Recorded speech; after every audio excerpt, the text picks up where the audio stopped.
Bonsoir, bonsoir, bonjour, c'est Congo-News 24. Bande Konanga, comme toujours avant de commencer notre émission, nous disons merci à Dieu. Nous disons merci à nos chers abonnés et téléspectateurs qui nous suivent partout dans le monde et en RDC. Bande Konanga, soyez les bienvenus. À la une, chers téléspectateurs, on va commencer cette émission Bandeko. Premier point d'abisso, au Banobaka ici et Yindi, Somo, Guterres, la sécurité de l'ONU, Makamba régime à notification à armes, à l'Obandeko, et de se battre pression à Kosaka Nangote, et puis, Conseil de sécurité le sous Balandi message à Luanda, Balobina 1-23, était. Bangopé va décider, va quitter les territoires occupés. Alors, Bandeko et ça sont. Deuxième point, chers téléspectateurs. Ultimatum Bandeko. Mibeko Koui. Tu sais bien que avec toutes les stratégies, tu kolonga makambo. Réuni à Luanda. Ultimatum Baemsi Bango, c'est vendredi 25 novembre à 18h de quitter toutes les zones occupées. Ce qui va quitter, alors la force de l'EAC et Kouya de Kolona Bango. C'est-à-dire, armée kenyane, baza présent, va lancer attaque Mbalamoko contre ma position après 18h, c'est vendredi. Troisième point, Bande Konangai. Après ultimatum, va Pessi Bango, les M23, armée rwandaise, va pasali souka na badika. Bande Koboko yoka, tambo yoka, bon, on appelle que oui, ma kamango comme na souka. Et ça somme. Alors, tous à la connecter, peut-être développer mon émission là-dessus. Bandeko, émission là-dessus, bandi. Comme d'habitude, Yebsan de Konyoso place où ça, et Teto Kuta na biso nyonso na Congo News 24. Pour ma solo peneza ya kusakanati, pour tout développer, au ezali, message, iya. Troubanda d'abord na ONU. Makamba régime à notification des armes, tout suite au Limbian. Et de ça, tu pression qu'on s'acanate bandeko. Ba moniga wa moyete, ba lubika n'auto accepte. Ba lubete baza ko réexaminer yango, et puis bazo senga le plus tôt possible, parce que RDC a besoin à son bamindu qui n'est librement. Bande comment comprendre le dernier message et te ba arme sous ba kangia onanzila et comment quitter, c'est parce que ba transporteur bazo banga régime à notification ba koza la pointe bande comment ba arme makamo normalement il faut ça secret. Alors et comme ko sala bango on n'y passe personne ce qui le makambe belé to na ngona es ba situation to kutana ngo ezake pango baza kuidete bango ba congolais ba komo benga bango complice ba congolais ba lembi situation à l'est ba congolais ba lobby à mingi boyebi ke mikolo bazo condamné na Uganda et tout ça. Maintenant Nzambe azama lamu na situation le makamo on peut comme ba traiter yango. Pour le moment, tu as présent à conseil. O atala kamakaba a azakane. Achema kamuna mesa. Mbalamo Guterres ba pesi message. Et tu as qu'on réexaminer le plus tôt possible. De zaki lundi ou le 21. Ba le but tu as qu'on réexaminer pour te libérer yango. Voilà bonne nouvelle. Bande Kotozaki tozaki pena na kati ya oyo kana kati ya libulu moko bato oyo me bakoki kokunda biso te bango moko nde bakokɔta na mabulu wana ndeko régime ya notification entre temps Rwanda azosomba baarme bazoya koboma bandeko na biso ano ina émission ya lelo bokoyoka na po ya suka makambo 123 basali baoke CPI bapreuve totale me tozoya na po ano bandeko siko ntango totala biloko aboyi bango lisu bakanga biso notification biso to notifie ya bango alors EDC basali lettre président wana oyo azodirige na Ghanéen baye baotia makambo na mesa fo barelaxe yango batika yango biso za bagroupe armé te baterroriste kuna bozokoka kopesa bao notification te me bozoya kopesa biso bozomona ngo eza normal bandeko na ngai mibeko ekoyi bakonzi na biso batie pression likolo ya Nations Unies boyebi ke Moscou bango tu bachine bango tu bakotelaka biso alors bamoni pression eleki bango parce que France qui avait rédigé les textes wana ya embargo de ça c'est la France comme les pays francophones na kati ya sécurité wana bango tu va rédiger une lettre wana et ça les propriétés France makambo ebele na biso mikolo eza penda donc moko omona baboni bazolo babitala France oyo baza approche na président Rwanda apesi bino raison c'est trop et comme moi on appelle pour les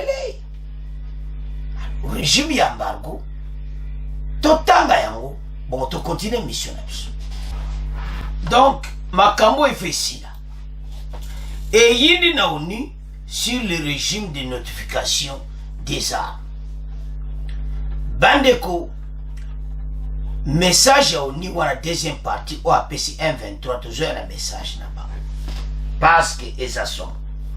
Le Conseil de sécurité de l'ONU s'est dit prêt à réexaminer le régime de notification sur l'achat des armes par la RDC. Réuni lundi 21 novembre pour discuter de la situation sécuritaire qui prévaut dans la partie est de la RDC, les membres du Conseil de sécurité des Nations Unies ont, dans une déclaration de presse relayée ce jeudi 24 novembre par la MONUSCO, annoncé être prêt à réexaminer les mesures énoncées dans la résolution 2641 sur le régime de notification sur l'achat des armes en RDC.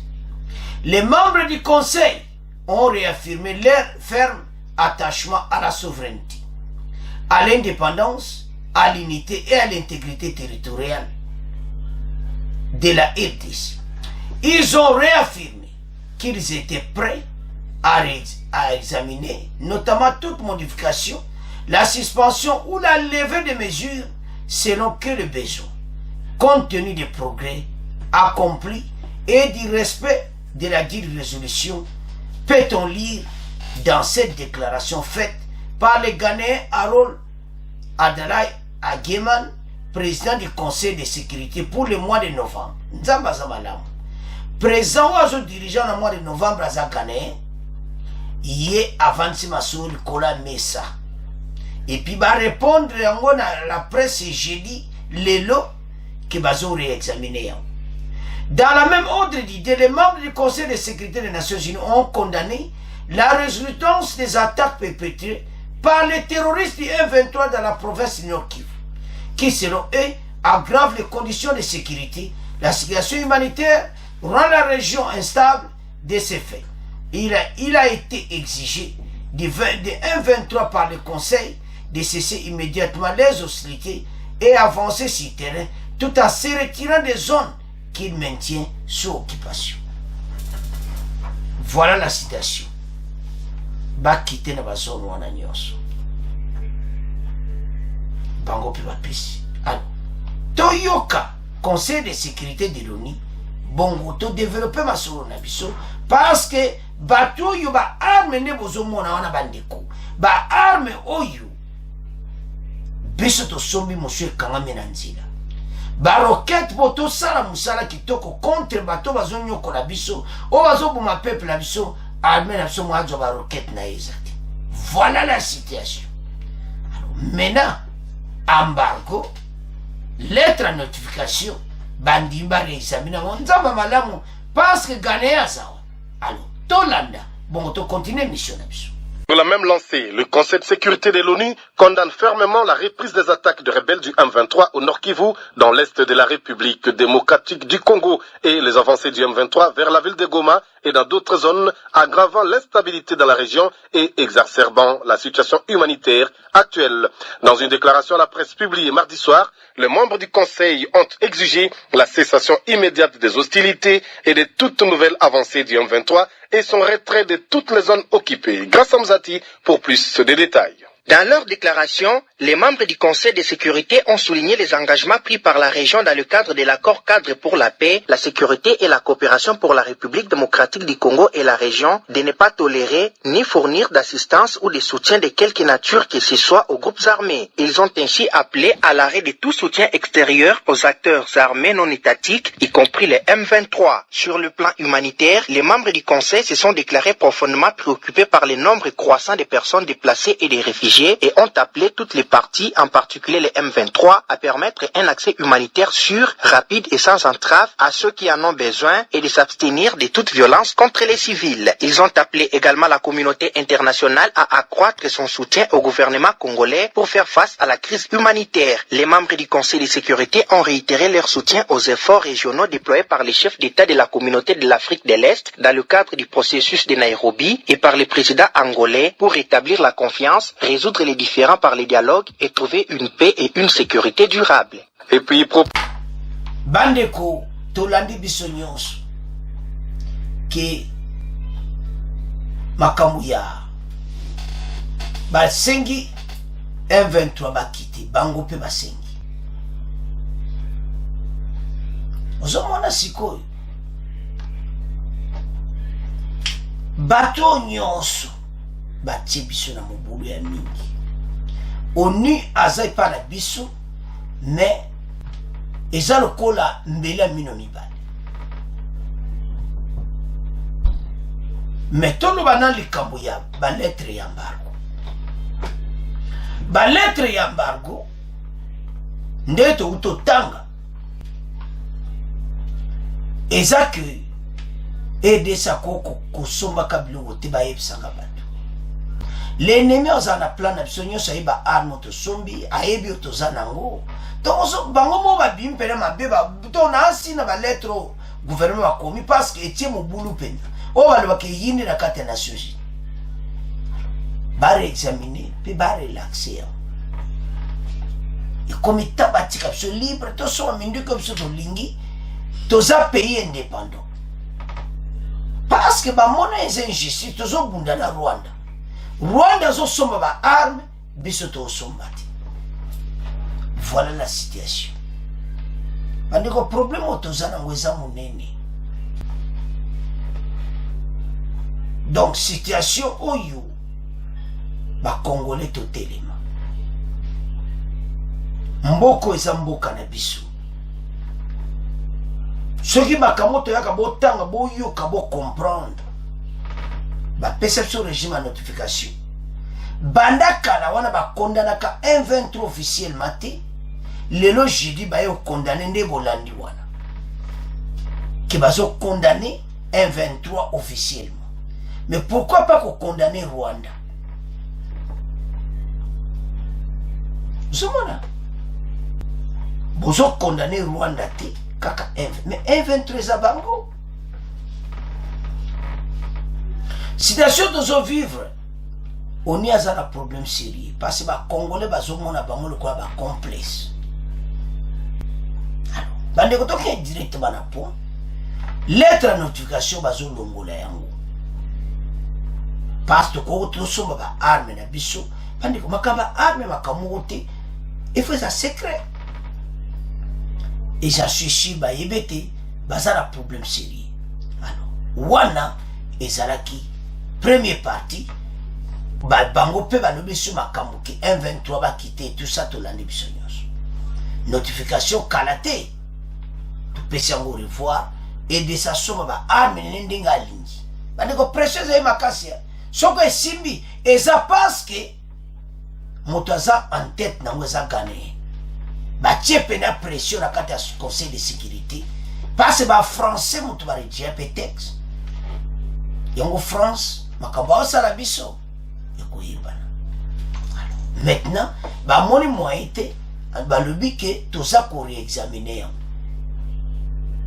donc toyebi ke ba otika soki ba longola ngo te ba congolais baza na kanda ba pesaki MONUSCO déjà ki soki makambo simate bokomona zomona ni lokwa tout ezo suscité pena ki to côté.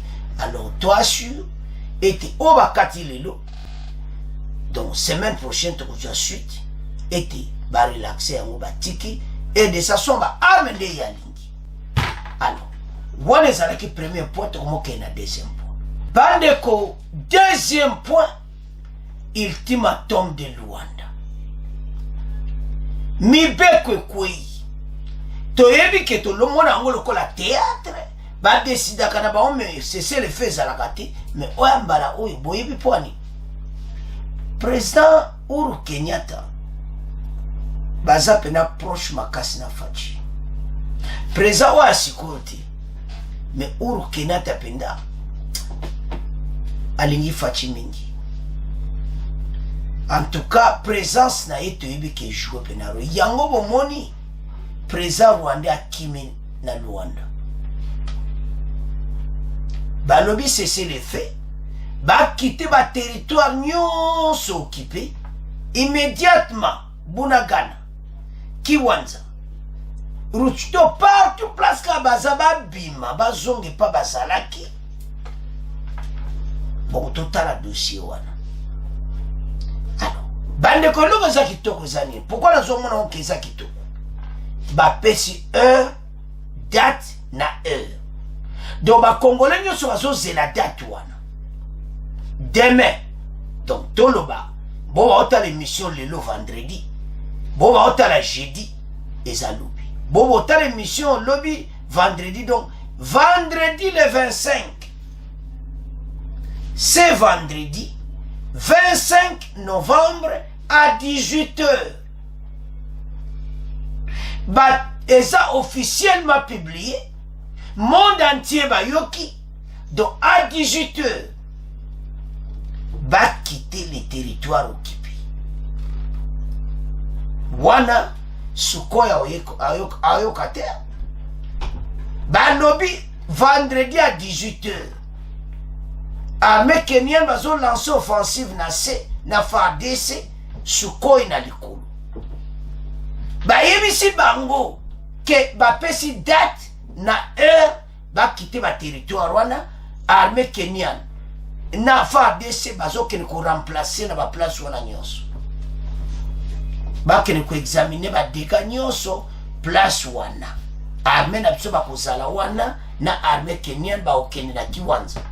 Ruchuru, Bunagana et tout ça. Parce que Oe Salami, Oe Salamaki, hier mercredi,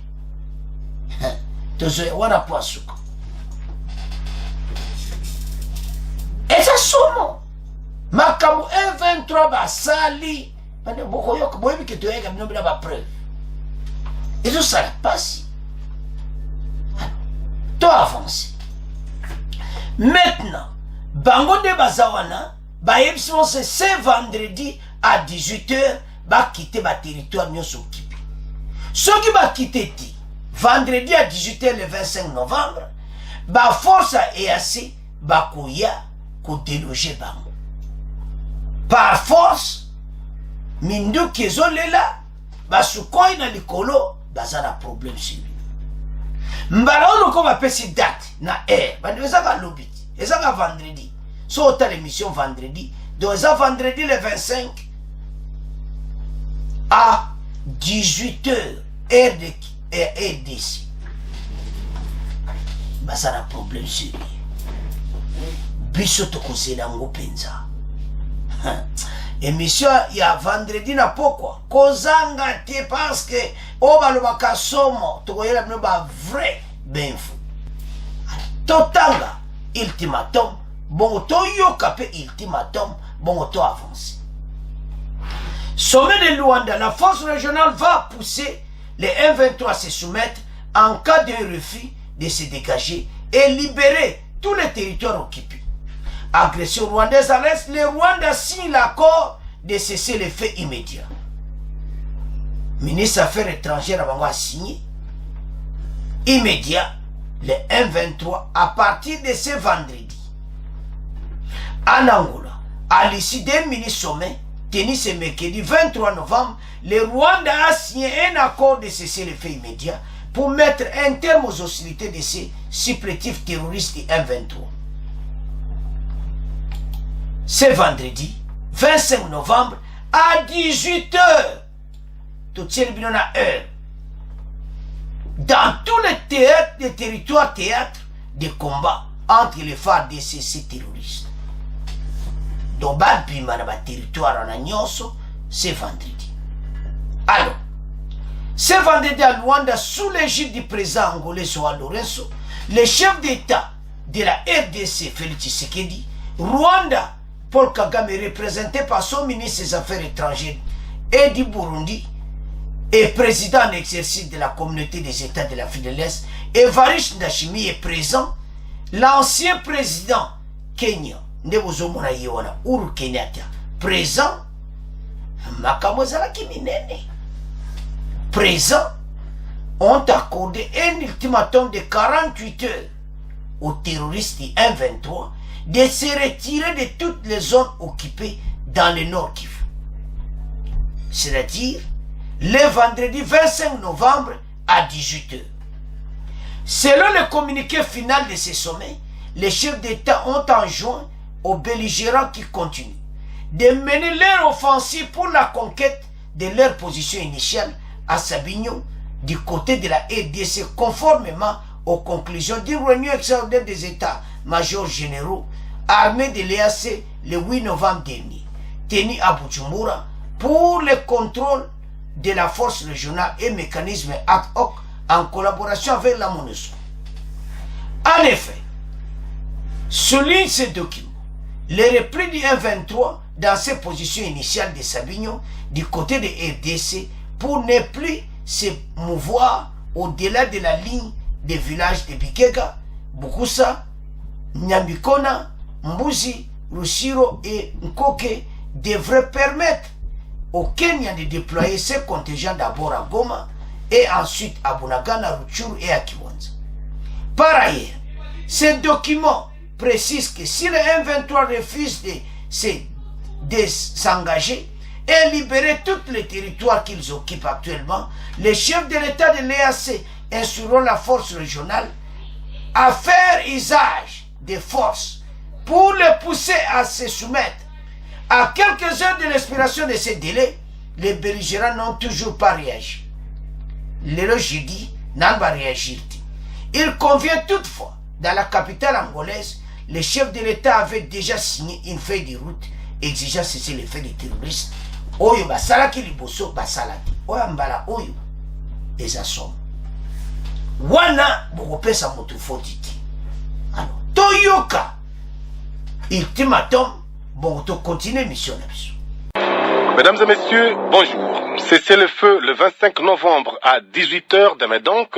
Retrait aux positions initiales. Si le M23 ne se retire pas, les chefs d'État de l'EAC pourront autoriser l'usage de la force. C'est l'une des recommandations issues du sommet de Luanda qui s'est tenu hier mercredi sous la direction du président angolais Joao Lourenço. Ont pris part à ce sommet le Congolais Félix Antoine Tshisekedi, le Burundais Evariste Ndayishimiye, le Rwandais Paul Kagame s'est fait représenté par Vincent Biruta, ministre des Affaires étrangères, ainsi que l'ancien président kenyan Uhuru Kenyatta. D'autres détails avec Honoré Misenga Kalala. Le communiqué final demande aussi le respect absolu du prescrit des communiqués des conclaves des chefs d'État de l'EAC du 21 avril et du 20 juin 2022 se rapportant au processus de Nairobi, de la feuille de route de Luanda du 6 juillet 2022 et des conclusions de la réunion extraordinaire des chefs d'état-major généraux des forces armées de l'EAC, Bujumbura, 8 novembre 2022. Les participants à cette réunion ont aussi exigé la cessation de tout soutien politico-militaire au M23 et à tous les autres groupes armés locaux et étrangers opérant dans l'est de la RDC et la région. Ils ont aussi demandé le désarmement et le cantonnement du M23 en territoire congolais sous contrôle des FARDC, de la force régionale et du mécanisme ad hoc de vérification avec la collaboration de la MONUSCO. Les chefs d'État ont demandé que la FARDC, la force régionale et les chefs d'état-major général, CGS de la force régionale EAC, en collaboration avec la MONUSCO, étudient toutes les questions liées au désarmement et au cantonnement des éléments du M23 et leur soumettent des propositions à leur prochain mini-sommet, rapporte le communiqué final. Les signataires du communiqué final ont aussi recommandé la reprise du dialogue Rwanda-RDC devant mener à la normalisation des relations diplomatiques. Bande koto tangi biso nyonso toyoki ultimatum le vendredi 25 novembre à 18h. Bon sikoso na 18h babimiti botala makambo bande konangai bongo soki na 18h babimiti balobi ba force nyonso bakomata wale ya bango FARDC arme ya Kenya arme ya Burundi bango tu bakomata kuna konyika bango bilo. Est-ce que bako résister na 3 armées tozoyoka? Voilà la situation ndenge sur le terrain. Parce que Uganda moyen de déployer batune zate parce que biso tolingi bango bayati ba congolais peuple pour gouvernement prononcé. Alors maintenant ba c'est vendredi à 18h. Voilà la situation où ils allaient.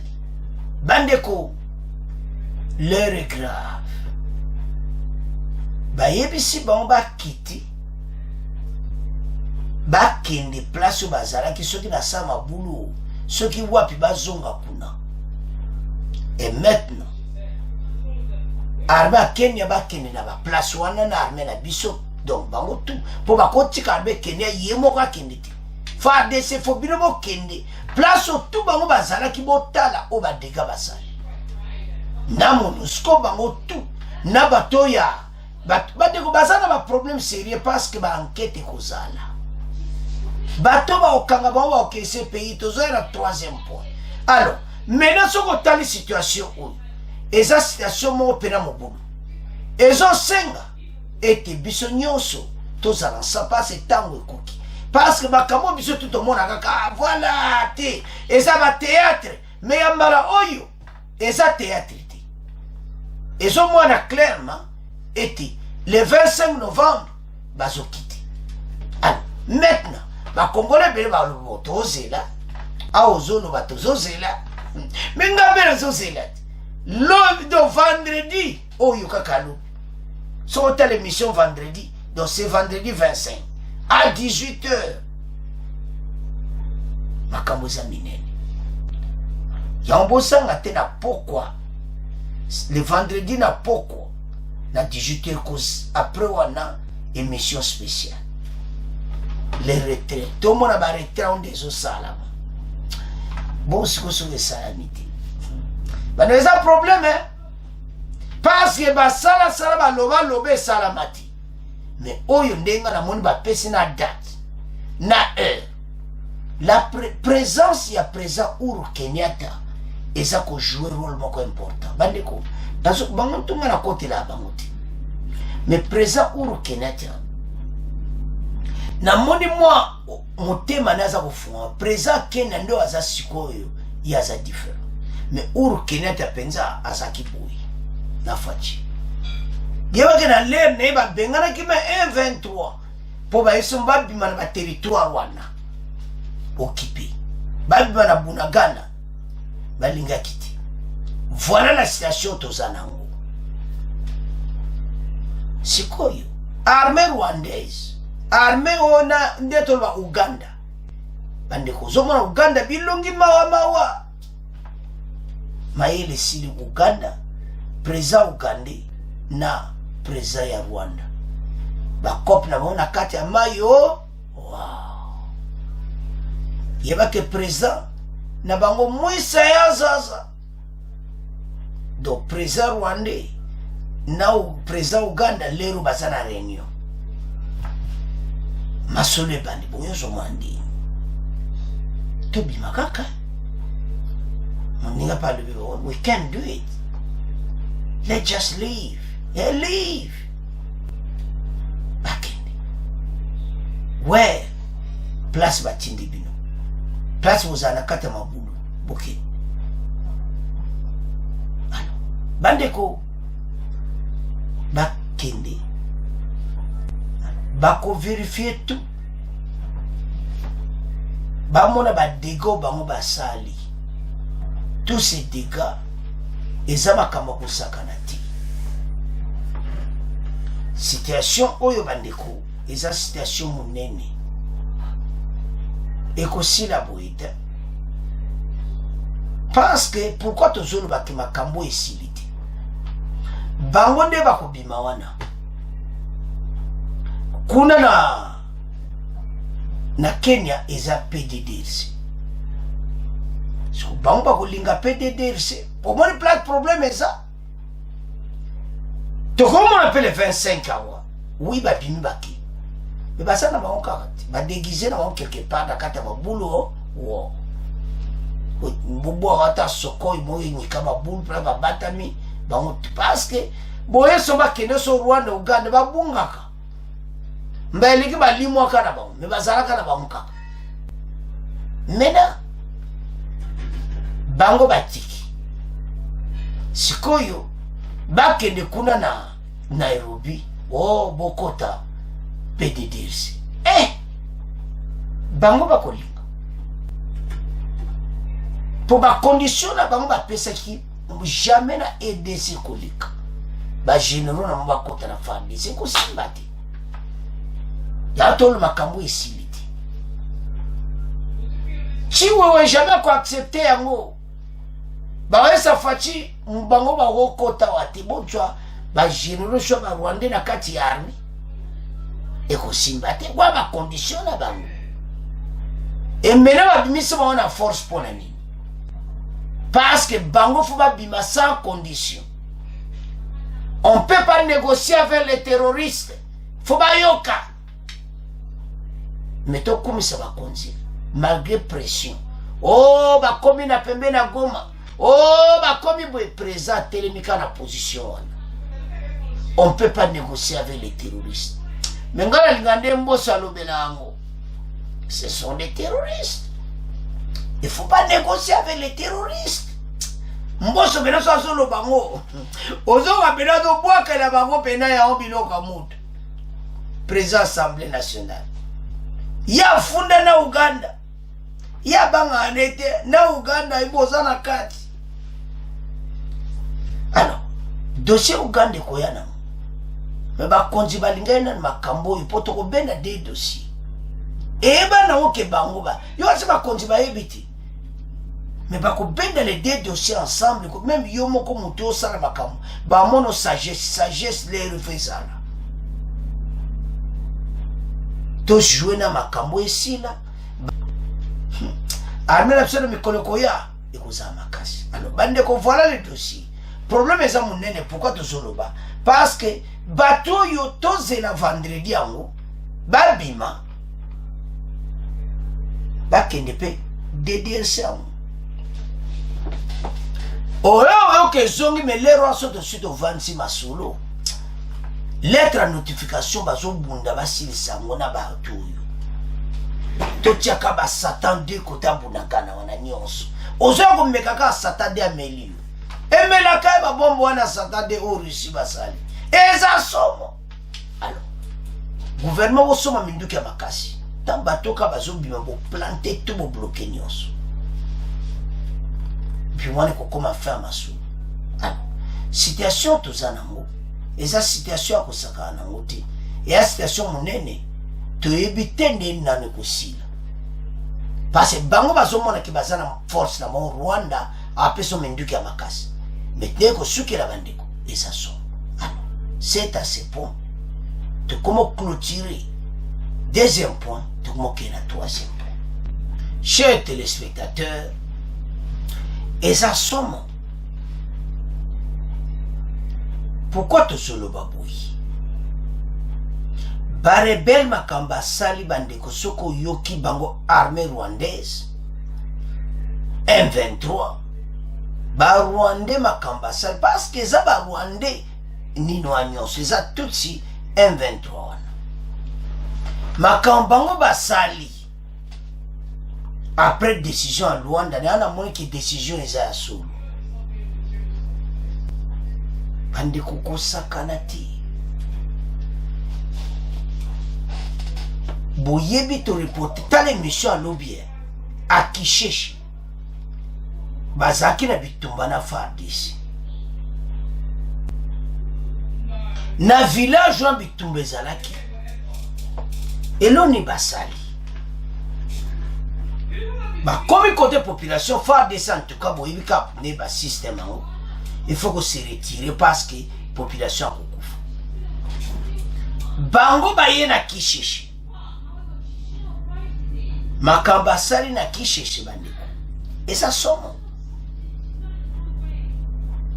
ils ont d'abord babomi chef coutumier ya Kisheshi oazo dirige mboka ba assassiné massacre total. Ils ont tué babomi après wana 46 jeunes bakangi bango ti lelo ba jeune wana bazomo wana te 46 baza wapi batu na Kisheshi ba congolais bazali balo ba jeune wana destination inconnue biso batu tolobite bokoyoka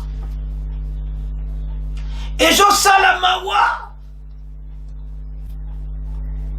yango nazomona ki décision bazwi na Luanda mbalo eza ya solo. Ce sont des indices bato oyo bakokende CPI toyebisa bino ke baoccidentaux so bakope ebebi pase fatia bebisi bakope na bango bakobalukela kaka bato wana kaka barwande wana kaka na bakongole wana oyo ka ba leader na bango ya mouvement wana quelques congolo batiaki en tête mais bato wana bakokende CPI parce que bapréve ça.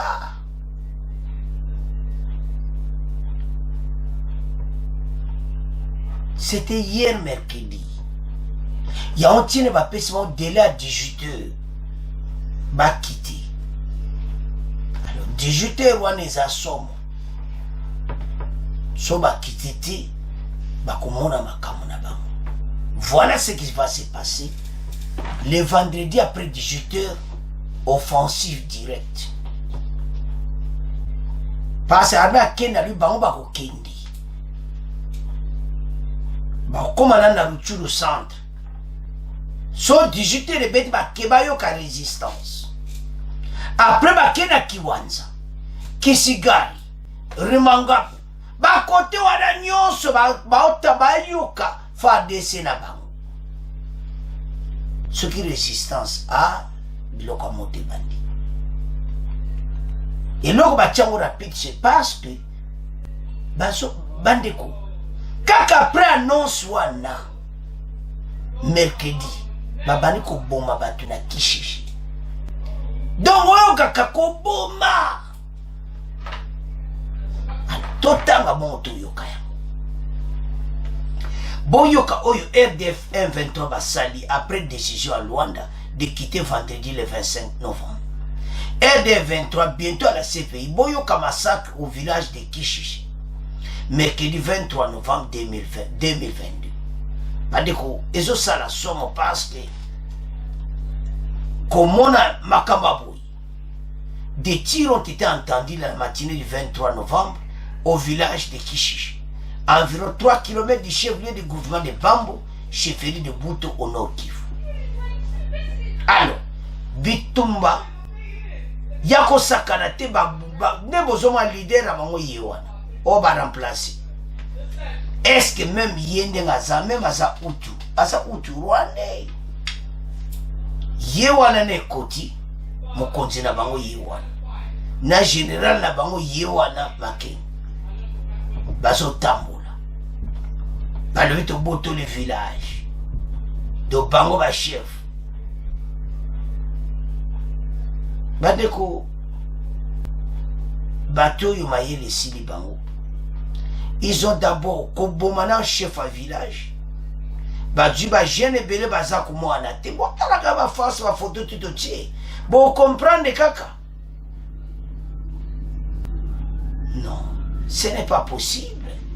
Okoyeba na yo ki aza ne congolais te aza utu rwandais aza na bo baza ba tutite ba utu rwandais po ba utu rwandais yeba nango. Voilà. Bota la situation oyo eza. Alors, toyoka ndenge bapomi batu. Bon, to continue mission na biso. Pendant ce temps, sur terrain au Nord Kivu, une accalmie est signalée ce jeudi matin dans le groupement Bambo et Tongo, chefferie de Bwitu, à l'ouest du territoire de Rutshuru. C'est après des affrontements violents qui ont opposé les rebelles du M23 au FRDC et certaines milices locales dans cette entité. Plusieurs cas d'exaction contre les civils attribués au M23 sont signalés dans la zone. Entre autres, nos sources locales parlent du chef du village de Kishiché qui aurait été tué hier mercredi. Le point avec Innocent Fadili.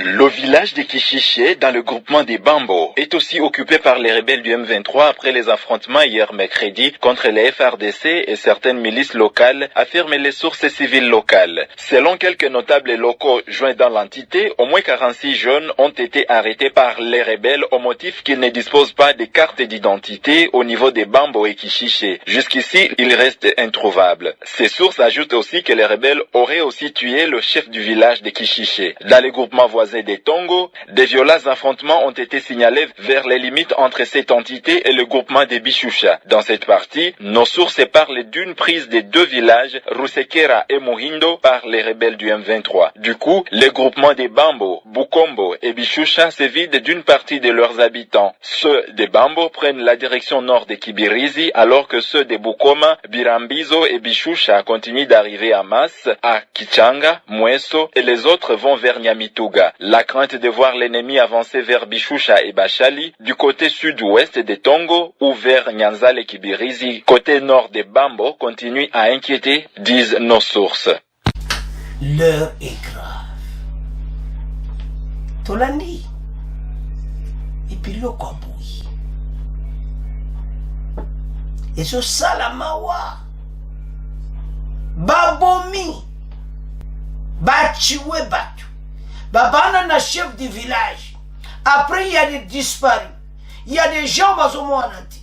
Des dégâts matériels total. Entre-temps, peuple moussa baniko kima. Taba moni kepena et comme massacre. Ba peuple moussa baniko kima. Ba se sauver. A Kishishi. C'est quoi? Ba Rwanda bazo bombande kona biso. Et salinga mawa pasi na motema nabi nzambe. Alors yango tozomona ke sali bango pasi ba kopi nyonso ekufi. Président Rwanda siko azo calculer makambo esimbi te. Bambongo abatu ba arma bato bapesenga ba grande puissance. Baba makamuto ba pesinga kope foire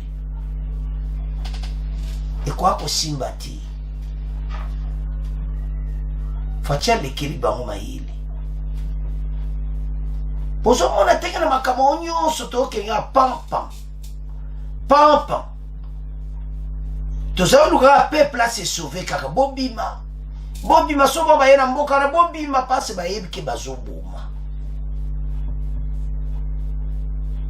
Sikoyo bazoye bateki bapesi bango vendredi à 18h. Pourquoi balingi bapesa bango tante baki omona ba massacre wana. Et puis na sûr parce que conseil de sécurité ni bakoya kotala mabulu nyonso babomi bato dans ba village ana occupé ya tu antozolo baki makambo ici nande bakomona babomi bato bokende pe kuna ke boloba pe ke o bozana posa bon rejoindre le Congo et tout ça non ça ne va pas marcher bamindele na baomo comité international ba komi na problème et puis là ba congolais ba bomi na kishishi et kosuka wapi ça ce n'est que le début bokoyoka bandeko surtout otala biloko aboyi bato bazoperdre bavie boyi mais bato baosala yango toyebi bango ça fait mal yango bakonzi bobongisa arme makasi maintenant makambo oyo nde ezosila bobongisa arme kote wana nyonso bafrontière botiaka baka militaire na baka militaire comme ça barwando baza sur la place à kotusola te bango tout bakite le territoire congolais baza sur la place te voilà la situation bandeko tokomi na fait mission merci na debolande émission bon continuez à s'abonner massivement bon partager au revoir à la prochaine.